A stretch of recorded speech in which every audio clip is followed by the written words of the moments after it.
వేదిక మీద ఉన్న పెద్దలందరూ ఉన్నారు, మాజీ జెడ్పీటీసీలు కానీ, మరి సంబంధించిన ముఖ్య నాయకులు కానీ, అధికారులు, ఎంఆర్ఓలు, ఎంపీడీఓ కానీ, విలేజ్ సెక్రటరీస్ కానీ, పంచాయతీ ఆఫీసర్స్ కానీ, మరి ఇక్కడ విచ్చేసిన ప్రతి ఒక్కరికి, మా అక్క చెల్లెళ్లకు, అన్నదమ్ములకు, రైతు సోదరులందరికీ కూడా నమస్కారం. చాలా సంతోషం. ఈరోజు గొప్ప కార్యక్రమం జరుగుతుంది. ఈరోజు ఒకటి చెప్పాలంటే చరిత్ర పునరావృతం అవుతుంది. చరిత్ర పునరావృతం అవుతుందని ఎందుకంటున్నాం అంటే, డాక్టర్ వైఎస్ రాజశేఖర రెడ్డి గారు నాడు కాంగ్రెస్ ముఖ్యమంత్రిగా ఉన్నప్పుడు ప్రతి 3 నెలలకు రెవెన్యూ సదస్సు పెట్టి ప్రతి మండలంలో, గ్రామాలకు కూడా వచ్చేది కదా, గ్రామాలకు కూడా వచ్చి ఆ రెవెన్యూ ఇబ్బందులు, సమస్యలు ఏమున్నాయో రైతులతోటి మాట్లాడి రెవెన్యూ అధికారులే స్వయంగా ఊర్లలోకి వచ్చి 3 నెలలకు ఒకసారి వచ్చి ఆ రెవెన్యూ తప్పిదానాలు ఏమన్నా ఉంటే, పొరపాట్లు ఉంటే అవన్నీ సరిదిద్దే కార్యక్రమం నాడు జరిగింది. 2004 నుంచి 2014 వరకు ఆ విధంగా జరిగితే కాంగ్రెస్ హయాంలో తదుపరి వచ్చిన ప్రభుత్వాలు పట్టించుకోలేదు. రెవెన్యూ సదస్సు అనేదే లేదు. రైతులను మర్చిపోయారు. రెవెన్యూ సదస్సు లేదు. భూముల సమస్యలను మొత్తం గాలికి వదిలేసినారు. సాదా బైనామాలను పట్టించుకోలే. ఎక్కడి సమస్యలు అక్కడనే ఉన్నాయి. దానికి తోడు 2020లో ఒక కొత్త చట్టం తీసుకొచ్చిండ్రు. దాని పేరే ధరణి చట్టం. ఇక అది తెచ్చినాక ఇక మొత్తం ఎక్కడిదక్కడే ఆగిపోయింది. అంతకుముందు అనేమైనా కదలికుండానేమో కానీ అది 2020లో ధరణి చట్టం వచ్చినాక ప్రతి సమస్య ఇక దాన్ని అడిగేటోడు లేడు, చేసేటోడు లేడు, వినటోడు లేడు అన్నట్టు అయిపోయింది. అధికారులు, రెవెన్యూ వ్యవస్థ అంటే ఒక పంచాయత్ సెక్రటరీ నుంచి మొదలు పెడితే అంతకుముందు విలేజ్ రెవెన్యూ ఆఫ్ విఆర్ఓ ఉండేది, గ్రామ స్థాయిలో ఉండేది. గ్రామ స్థాయిలో కూడా వాళ్ళకు సంబంధించిన ఇవన్నీ కూడా సరిదిద్దేది. ఎంఆర్ఓ ఉంటాడు, డిప్యూటీ తహసీల్దార్ ఉంటాడు, డిప్యూటీ తహసీల్దార్ ఉంటాడు, ఆర్డీఓ ఉంటాడు, జాయింట్ కలెక్టర్ ఉంటాడు, కలెక్టర్ ఉంటారు. ఈ వ్యవస్థలన్నిటికీ కూడా ఎవరికి అధికారమే లేకుండా విలేజ్ రెవెన్యూ ఆఫీసర్ అయితే మొత్తం తీసేసారు.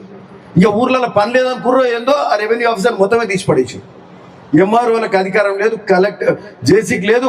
ఒక కలెక్టర్ దగ్గర పెడితే కలెక్టర్ కూడా ఆ తంబు పెట్టాలంటే ఆయనకు అనేక అడ్డంకులు, కలెక్టర్ కూడా చేయలేని పరిస్థితి. అది ఒక సీసీఎల్ఏకే పోయేది.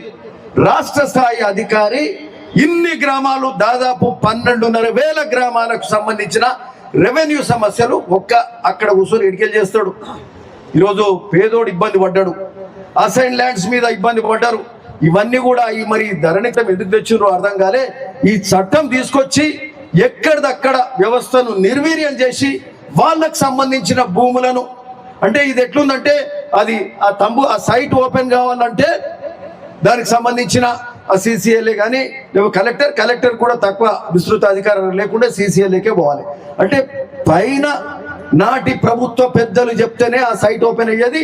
వాళ్ళకి సంబంధించిన భూములు ఏమన్నా ఉంటే అవి సెటిల్ చేసుకునేది పక్కకు జరిగిపోయింది. అంటే భూమిని దోపిడీ చేయడానికి ఆ ధరణి తెచ్చిన తప్పితే హైదరాబాదు చుట్టుముట్టున్న విలువైన భూములను కాజేయడానికి ఆ ధరణి చట్టం తెచ్చిన తప్పితే ఇంకొక కాదు అని చెప్పి ఈ సందర్భంగా చెప్తున్నాం. అంటే వాళ్ళకే పనికి వచ్చింది తప్పితే పేద రైతుకు పనిచేయలే.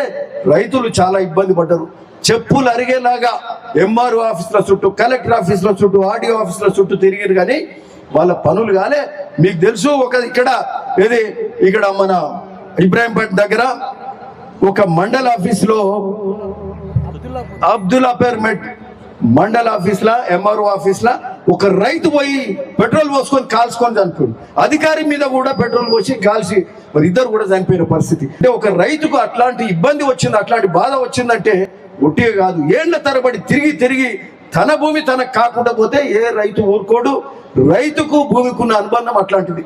సో రైతులు అట్లాంటి పరిస్థితులు, అది ఒక ఎగ్జాంపుల్ చెప్తున్నాం. చాలా మంది సూసైడ్లు కూడా చేసుకున్నారు, ఆత్మహత్యలు చేసుకున్నారు. అన్నదమ్ముల మధ్యలో ఇంత కలెక్టర్ గారు చెప్పినట్టు అధికారులు చాలా బాగా చెప్పినారు. ఎందుకంటే వాళ్ళకి ప్రతి రూల్ పొజిషన్ తెలుసు. అంటే ఏ విధంగా ఇబ్బందులు పడ్డారు. సాదా బైనామాలు కానీ ఈ రాష్ట్ర వ్యాప్తంగా 10 లక్షల సాదా బైనామాలు పెండింగ్ ఉన్నాయి. సాదా బైనామాలను పట్టించుకోలే, 12 ఏళ్ళు పట్టించుకోలే. 2020లో సాదా బైనామాల మీద 1 నెల గడివిస్తే 1 నెలలో 10 లక్షల అప్లికేషన్లు వచ్చినాయి. అంటే 10 లక్షల మంది బాధపడుతున్నారు అని అర్థం.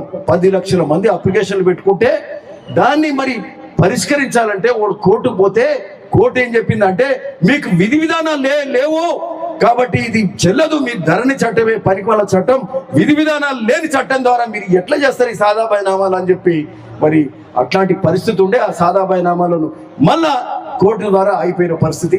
ఈరోజు మరి ఇట్లాంటి పరిస్థితులు ఉన్నాయి కాబట్టి నాడు ముఖ్యమంత్రి రేవంత్ రెడ్డి గారు మేమంతా కూడా అనేక సందర్భాల్లో ధర్నా చేసినాం.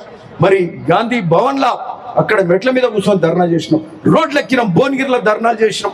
కాంగ్రెస్ నాటి ప్రతిపక్ష నాయకులుగా ఎక్కడికక్కడ ధర్నాలు చేసినాం, ఎక్కడికక్కడ మరి ప్రతిఘటించినాం. అయినా వాళ్ళు కనికరించలే. ముఖ్యమంత్రి రేవంత్ రెడ్డి గారు నాడు చెప్పినరు ఈ ధరణి చట్టం బంగాళాఖాతంలో వేస్తాం, మేము ప్రభుత్వానికి వస్తూనే రైతుకు మేలు చేస్తామని చెప్పి నాడు చెప్పినరు. ప్రభుత్వానికి వస్తూనే ఈ భూభారతి చట్టాన్ని అమలు చేస్తామని చెప్పి మరి 4 జనవరి మొన్న 2025 నాడు దీన్ని చట్టంగా చేసి అసెంబ్లీలో చేసిండ్రు.